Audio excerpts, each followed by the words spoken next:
She thought he was just another hungry kid asking for food, but when he whispered, "I can heal you for leftovers," she laughed out loud. What happened next made her cry and left the entire cafe in silence. Before diving into the story, comment where you're watching from, and don't forget to subscribe so you won't miss the latest stories. It started like any ordinary afternoon, until a barefoot boy walked up to her table. Amelia Monroe was a woman who turned tragedy into triumph. Once a world-class ballet dancer who lit up stages in New York and Paris, her life changed in an instant after a devastating car crash left her paralyzed from the waist down. Doctors said she would never walk again, but Amelia didn't fold. She rebuilt. From the confines of her wheelchair, she launched a luxury wellness brand that swept across the globe, Monroe Essentials. By age 38, she was a millionaire many times over. Her face appeared in magazines. Her voice echoed on motivational podcasts. She inspired millions, yet despite the applause, her afternoons remained painfully quiet. Every day at 4 p.m., she returned to her favorite cafe, a quaint little spot tucked beneath a canopy of sycamore trees. There, she would sip her herbal tea, nibble on a croissant, and imagine the sound of point shoes tapping across polished wood. That day, sunlight streamed through the branches, casting long, golden beams over the cobblestone patio. The air smelled like cinnamon and fresh bread. Then came him, a boy, no older than 9. He was barefoot. His jeans were too short. The collar of his t-shirt curled from overuse. His hair stuck up in places like it hadn't seen a comb in weeks. He stared at Amelia's untouched sandwich and fruit tart with wide, hungry eyes. "Ma'am," he said, voice barely above a whisper, "if you give me your leftovers, I'll heal you." Amelia blinked. "Excuse me. I can heal you," he repeated, stepping closer. "I promise."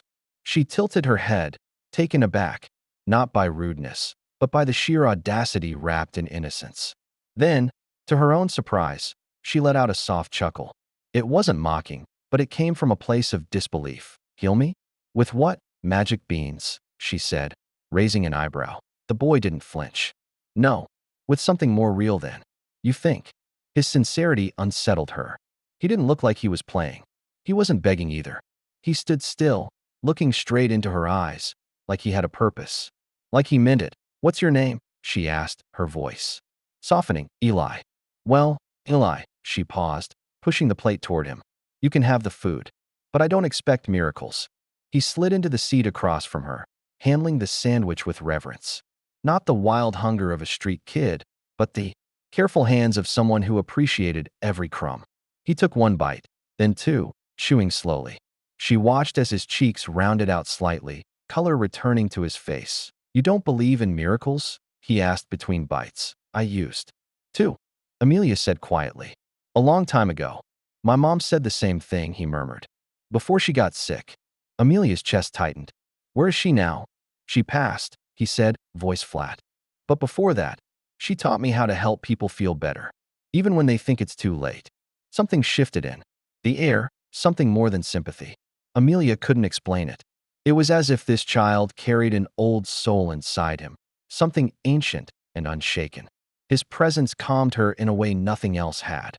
After eating, Eli reached into the pocket of his faded jeans and pulled out a smooth, worn pebble. He held it up between his fingers and placed it on the table in front of her. "What's this?" she asked. "My mom called it a heartstone," he said. "You hold it. You close your eyes. And you remember a time when you felt strong. The more you remember that feeling, the more your body listens." She stared at the stone. Then, slowly, hesitantly, picked it up. It was warm, too warm for a stone in the shade. She closed her eyes, and for the first time in years, she imagined herself dancing, not in a wheelchair, not as a broken version of who she used to be, but her, twirling beneath theater lights, heart pounding, arms stretched wide, free. When she opened her eyes, her breath caught. Not because she was cured, not because she suddenly stood up, but because, for the first time in a long while, she felt alive. "You didn't heal me," she said softly, blinking back tears. Eli smiled.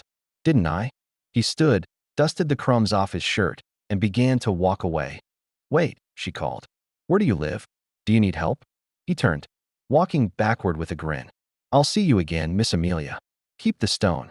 And just like that, He disappeared into the sunlit street, leaving behind an empty plate, a full heart, and the tiniest spark of belief. She had no intention of believing him, but something about his eyes made her pause. Most people would have ignored him, called security, or at the very least, shooed him away with a wave and a frown. But Amelia didn't. There was something unshakably sincere in the boy's voice, something that tugged at a place deep inside her she rarely let anyone touch.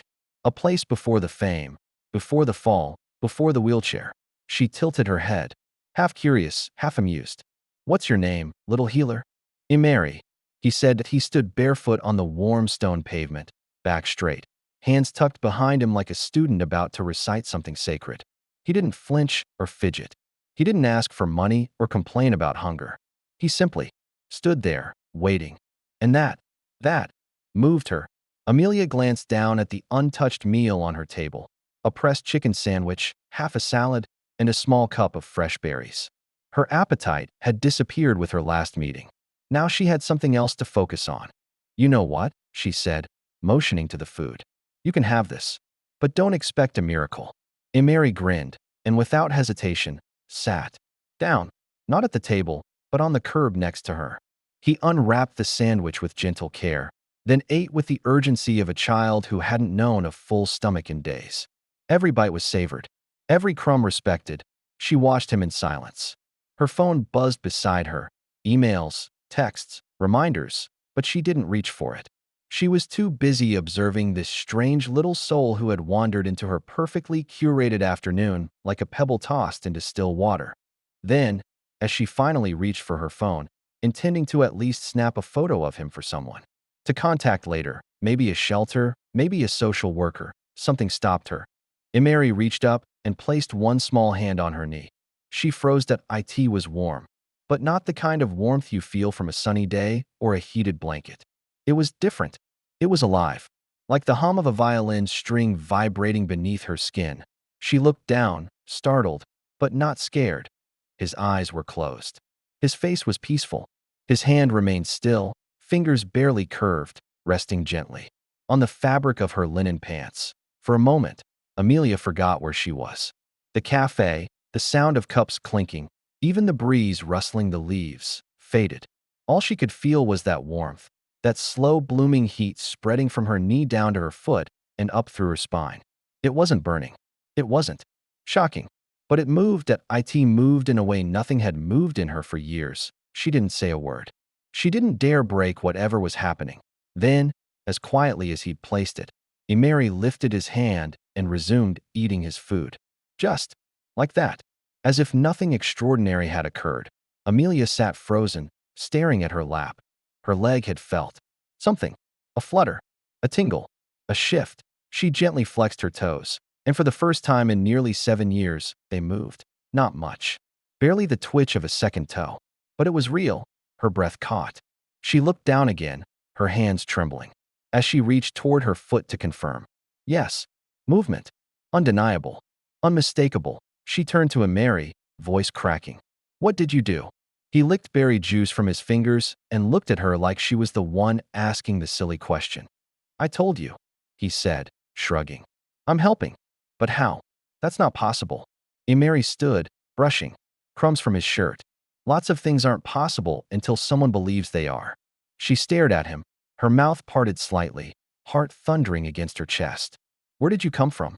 Where are your parents?" He pointed down. "The road. I live nearby." "Kind of. Can I call someone?" "Do you need anything?" He grinned. "No, ma'am. I think you needed something today more than me." Before she could stop him, he turned and started walking away, barefoot feet quiet against the stone path. "Imari, wait," she called, but he didn't stop. He just lifted one hand in a wave without turning around and disappeared down a narrow alley framed by flowering vines. Amelia sat there in stunned silence. She glanced down at her legs. Her hands hovered just above her thighs, still unsure if it was real. But she felt it. A buzz. A presence. Hope. And tucked under her napkin was a single small stone, smooth. Warm. She picked it up and smiled through her tears. Maybe miracles didn't always come with fireworks. Sometimes. They came barefoot, with dusty jeans and a sandwich. What she felt next made her freeze. not from fear, but from something far rarer, hope. Amelia Monroe had made peace with numbness. Or at least, she had convinced herself she had. For nearly 7 years, from the waist down, her body had been a silent stranger. She couldn't feel heat or cold. She couldn't feel the texture of fabric, the pressure of shoes, or the faint tickle of a breeze on her skin. Doctors had been gentle but firm. The damage is too severe. The spine can't regenerate. This is permanent. So she stopped trying. She focused on what she could control: her mind, her business, her brand. She crafted an empire from a wheelchair and earned respect around the world. But privately, quietly, she buried that flicker of desire to feel again, to walk, to dance, to simply be whole. But now, as a barefoot boy with berry-stained fingers finished her sandwich, Amelia's world tilted. Because when Mary placed his tiny hand on her knee, she didn't just imagine something. She felt it today. Warmth, not surface heat, but something alive, pulsed from where his skin touched hers. It traveled like a ripple, gently down her thigh, curling into her toes.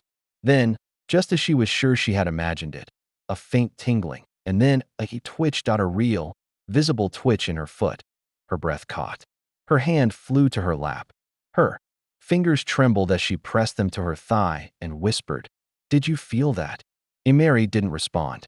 He just kept chewing, calm as ever, as if a miracle hadn't just unfolded between bites. I'm not imagining this," she whispered, voice cracking with emotion. "That hasn't happened since the accident." She looked around wildly. The cafe still buzzed with life. A couple laughed in the corner. A barista called out a drink order. The world hadn't noticed what had just occurred, but to Amelia, it was seismic. She bent forward and stared at her feet, willing them to move. Again, she focused, feeling something she hadn't felt in years, a connection. Not strong, not complete, but there. Her eyes shimmered with tears. "I don't understand," she murmured, looking back at the boy. "How are you doing this?" Mary finally looked up, licking a bit of dressing from his thumb. "I told you," he said matter-of-factly. "Healing doesn't always need medicine." She blinked at him. "Sometimes," he added, "it just needs belief."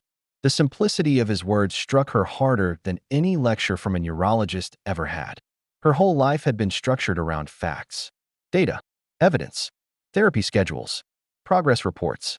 All of it pointed to one thing. Her condition was irreversible. But this child, this dusty, barefoot child, was saying something different. Something that dared to challenge everything she'd accepted. "Belief?" she repeated, half laughing, half crying. "That's not science." He shrugged.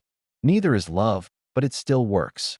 That silenced her, because deep down, she knew. He was right. Not about abandoning science, but about the missing piece. The thing she'd let go of long ago: faith. Not in miracles, not even in magic, but in the possibility that something better could still exist. That healing didn't always have to be measured in charts and scans. It could be something deeper, something that started in the heart before it ever reached the body. Mary stood up and dusted off his shorts. "Wait," she said, voice breaking. "Please don't go. Stay. Tell me more." He smiled gently, like someone who had seen 100 sunrises she hadn't. "You don't need me to stay, Miss Amelia. The healing's already started. It's yours now." She stared at him, still overwhelmed. "Who are you?" He hesitated just a moment, then said quietly, "Just someone who remembers what it feels like to believe." And with that, he turned and walked away. She didn't chase him. She couldn't. But her fingers reached for the stone he'd left earlier. A smooth, warm pebble, still humming with invisible energy. Amelia sat there long after he disappeared. Her phone buzzed. Her driver texted. Her assistant called. But she ignored it all, because in that one quiet moment, on a sun-dappled patio with an empty plate and a full heart, Amelia felt something she hadn't felt in a very long time. Not just in her legs, but in her soul. Hope. The next day, she came back, and the next after that. But Mary never returned. Every afternoon, Amelia wheeled herself to the same spot beneath the sycamore trees at the vintage cafe. The table was always clean, the breeze always soft. The regulars began to notice her silence, her waiting, her searching gaze scanning the sidewalks. But the boy never came back. Word spread quickly, faster than she expected and faster than she liked. Someone from a local paper overheard a conversation. A week later, her photo was everywhere. Millionaire in wheelchair claims healing from mysterious child. Some laughed. Some doubted. Some whispered behind her back in yoga classes and boardrooms. Others accused her of staging the entire event for attention, just another influencer marketing trick. Amelia didn't bother responding. Not with words, because, deep in her bones, she knew. She hadn't imagined it. The tingling, the movement, the warmth. It had been real, and real was enough. With a quiet fire in her chest, she called her physical therapist the following week and said 6 words she hadn't uttered in years. I want to try again. Please. The woman on the other end had cried. 3 sessions in. Amelia managed to lift her right foot an inch off the mat. 4 sessions later. Both feet twitched at the same time. By the end of the second month, she stood, shaky, supported, but upright, for the first time since the crash. Her doctors were stunned, speechless. But Amelia wasn't, because while they looked for proof, she already had it, pressed inside her heart and tucked in the pocket of her cardigan. A single smooth pebble left behind by a barefoot boy. She made other changes, too. She fired her personal chef, stopped the imported meal plans and daily deliveries. Instead, she started volunteering twice a week in the kitchen of the cafe, the very place where Mary had appeared.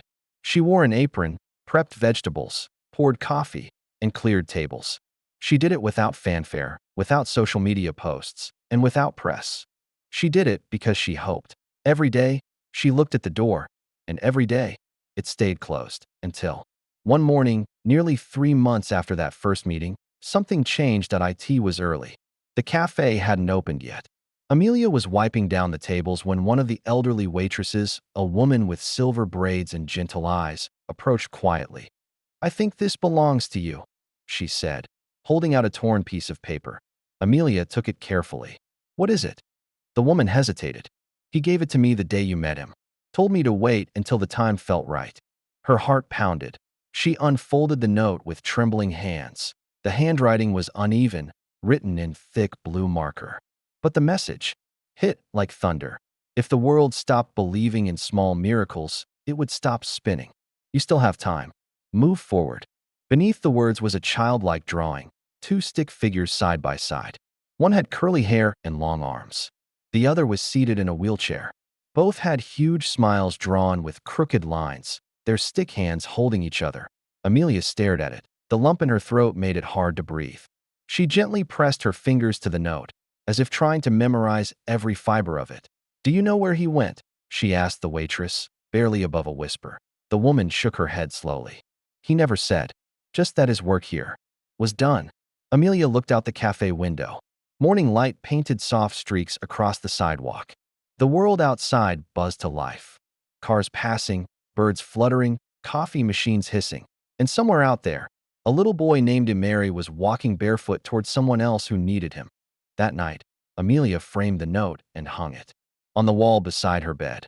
She never saw Mary again, but his words stayed with her, etched in the rhythm of her every step, her every choice, her every act of kindness. She did more than walk again. She moved forward, and the world kept spinning. Months passed, then years, but the boy's words never left her.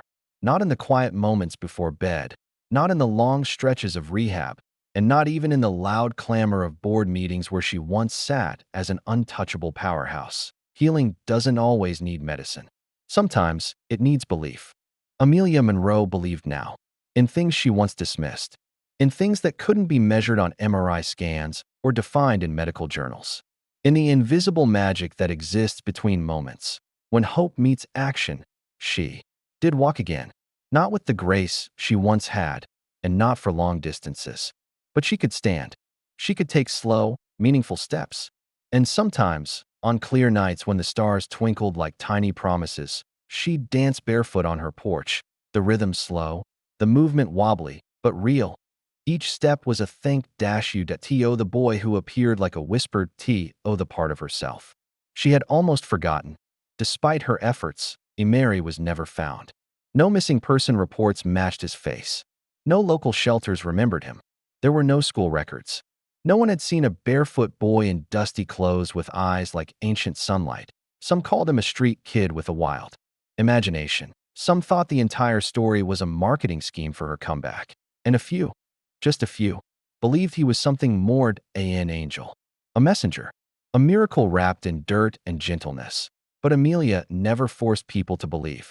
She only told them what happened to her and what she chose to do next. 1 year to the day after she met Mary, she opened a nonprofit foundation in a refurbished building not far from that little cafe. Its mission? To serve and empower underprivileged children who felt invisible, children who reminded her of him. She called it the Mary Project. The logo was simple, a hand reaching out to another, with a small pebble resting in between. The first room they built wasn't an office. It was a story circle. Every Thursday afternoon, Amelia rolled in, though some days she walked, and sat among the kids on soft pillows and beanbags. Some were homeless. Some had disabilities. Some had been through more at age 8 than most. People saw in a lifetime, but all of them had one thing in common. They needed to feel seen. Amelia made sure they were, with a warm smile and tearful eyes. She told them the story of a boy who asked for leftovers and gave her something worth more than money. He didn't heal me with potions or power, she'd say, looking into the eyes of every child in the room. He healed me by believing in me when I didn't believe in myself. The kids listened. Some asked if Mary was a ghost. Others wanted to know if she could still dance. But the most common question was always the same. Do you think I could give someone a miracle too? She'd lean in, press her hand over her heart, and say, you already can. Start with kindness. You'd be surprised how far that goes. Over time, the Mary Project became more than a charity. It became a movement, a ripple of hope, a home for kids who needed more than food. They needed faith in themselves. Volunteers came. So did donors. And sometimes, strangers walked in carrying sandwiches and stones, just wanting to share their own story of a small miracle. And Amelia, her laugh, once sharp with disbelief, now carried warmth and music. Her tears came more freely now, but they were no longer heavy with grief. They were tears of gratitude. Sparkle speech balloon. What do you believe about small miracles? Fork and knife with plate drop. A red heart if you believe kindness, even leftovers, can change a life. Boy medium skin tone sparkles, and don't forget to like, share, and subscribe for more inspiring true stories right here, because sometimes the smallest act becomes someone's turning point.